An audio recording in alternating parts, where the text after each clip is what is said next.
प्यारे बच्चों, आज मैं आप लोगों को पूरे विश्व का भ्रमण कराने चलूंगा। देश दुनिया का भ्रमण कराऊंगा, जो पापा और मम्मी भी नहीं घुमाए होंगे आप लोगों को, और वही बिना पैसे का चलूंगा। तो आइए आज हम लोग पढ़ेंगे अबाउट दी मैप, मानचित्र। अब यह है कि व्हाट इज मैप, मानचित्र किसे कहते हैं।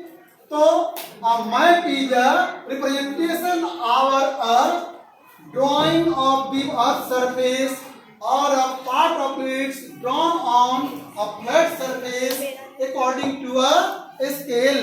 According to a scale मतलब धरती के किसी भाग को या समतल पेपर पर एक पैमाने के माध्यम से दिखाने की जो विधि होती है उसको क्या कहते हैं, मानचित्र कहते हैं। अब आता है, ध्यान दोगे कि मानचित्र में और ग्लोब में क्या अंतर है। अब एक ग्लोब देख रहे हो ना, तो ग्लोब क्या होता है, ग्लोब इज अ 3 डायमेंशन, ये 3 आयामी होता है। 3 डायमेंशन मतलब लंबाई, चौड़ाई, ऊंचाई, ये तीनों होता है इसमें। जबकि मैप में देखोगे तो क्या होता है, केवल लंबाई और चौड़ाई होती, मतलब 2 डायमेंशंस होते हैं। क्या होते हैं, 2 डायमेंशन होते हैं। ग्लोब से हम क्या कर सकते हैं, केवल पृथ्वी के बारे में दिखला सकते हैं। जैसे मान लीजिए कॉन्टिनेंट्स हैं, ओशंस हैं, इसको सही सही दिखला सकते हैं।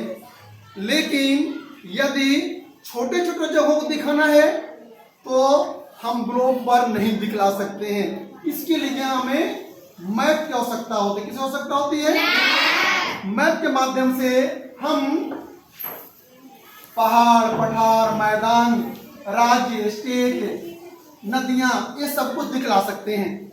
जबकि ग्लोब के माध्यम से हम नहीं दिखला सकते हैं। एक क्लियर आप लोगों को हो रहा है? उसी तरह देखोगे ये क्या है, एटलस है। ये क्या है, एटलस है।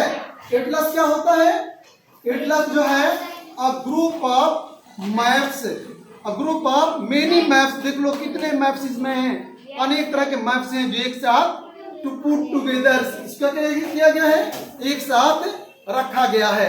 ये समझ में आ रहा है, समझ गए? तो इस प्रकार से एटलस और ये जो मैप है, मैप क्या करता है, एक निश्चित पैमाने पर पृथ्वी को या पृथ्वी के किसी एक भाग को समतल सतह पर दिखाने की एक विधि है। अब गोल चीज को हम चाहे कि पूरा अच्छा से दिखला लें, वो नहीं संभव है। अब देख लो तो मैप में क्या होता है, एक पैमाने की आवश्यकता होती है, स्केल की आवश्यकता होती है। हमने स्केल देखा है ना, देखो यहाँ पर भी स्केल बनाया गया है, यहाँ भी स्केल बनाया गया है। स्केल के माध्यम से ही मैप मानचित्र में हम कुछ भी दिखला सकते हैं। जैसे मान लीजिए 1 inch is equal to 10 kilometre, मतलब 1 इंच जो है कहां पर, इस मैप में कि धरती पर कितना दिखाएगा, 10 किलोमीटर को दिखलाएगा। कितना दिखाएगा, 10 किलोमीटर क्षेत्र को दिखाएगा।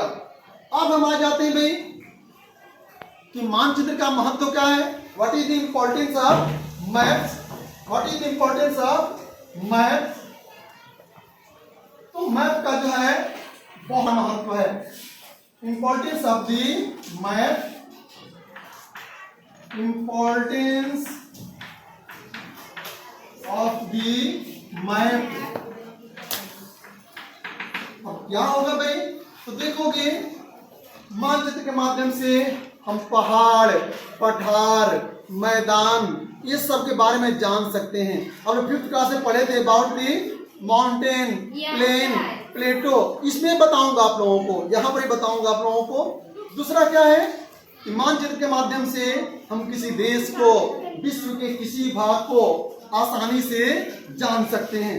नहीं, कहाँ पर कितनी कृषि कार्य हो रहे हैं, देखो ये इंपॉर्टेंस है। मान लो परीक्षा में आ जाएगा कि मानचित्र के महत्व को लिखें, मानचित्र से आपको क्या लाभ है, तो आराम से लिख सकते हो कि मानचित्र से हमें देश दुनिया की सारी जानकारी मिल जाती है। कहाँ पर वनस्पतियां हैं, कहाँ पर नदियां हैं, कहाँ पहाड़, पठार, मैदान है, कहाँ पर जो है डिजर्ट एरिया है, और इन सब चीजों को हम लोग आसानी से जान जाते हैं। तो हमको लग रहा है कि आप इस चीज को आसानी समझ गए होंगे।